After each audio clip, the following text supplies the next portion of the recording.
Ladies and gentlemen, so recently we have seen what Pepe from the newest CN limited banner can do. And now we will see what the other 6-star beside her can offer.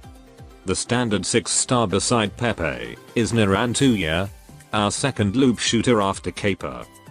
She is a Knights Moran, a certified baddie, with a pinch of failure girl boss vibe. As a loop shooter, her attacks feel similar to a marksman. Quick attack speed, with average damage, that barely penetrates any armor without skill. And because of her boomerang-like projectile, the further the target, the longer her attack interval. So it's best you use her up close to the enemies.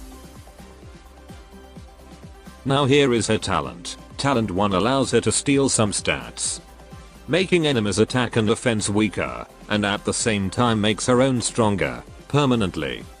This talent at E2 should allow her normal attack to defeat low defense targets a lot easier, and start dealing meaningful damage to B defense targets, though without skills, an art stealer is still definitely a better choice to handle them.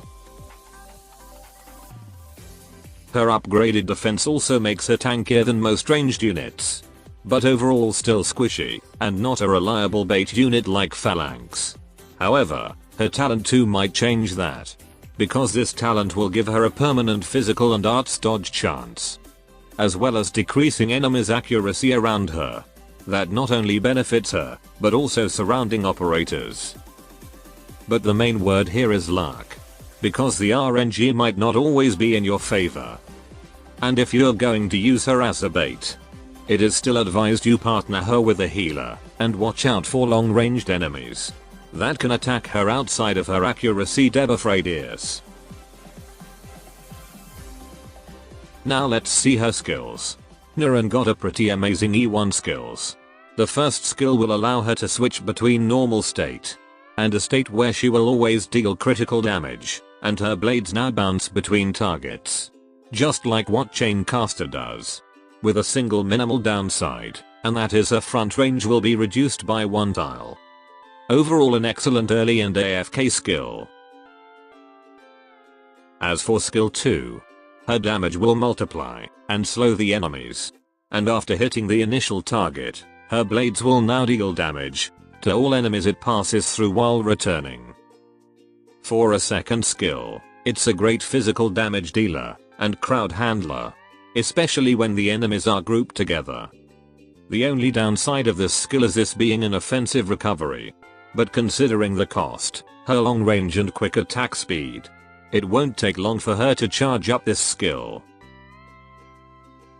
Lastly, her skill 3.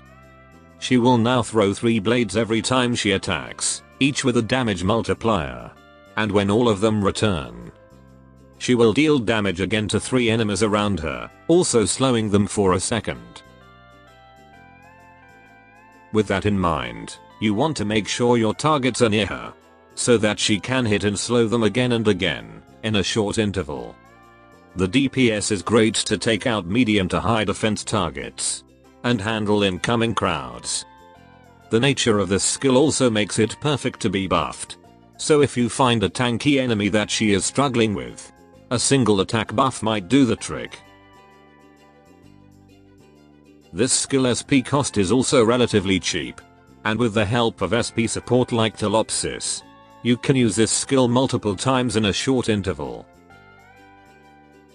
All in all, this is a great skill, and probably the only noticeable drawback is that 3 target limit.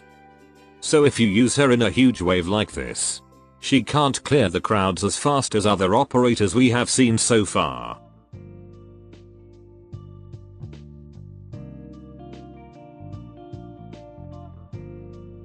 So ladies and gents, what do you think about Narantuya? I think she is a flexible sniper with a great ability to tank and dodge hits, defeat certain targets, and handle crowds. Although compared to some previous 6-star snipers, especially Walter, she definitely doesn't have a damage per hit as big as them. But nonetheless, her flexibility, especially as a ranged unit, should make her interesting to gacha to some or many of you. That should be all. Adios.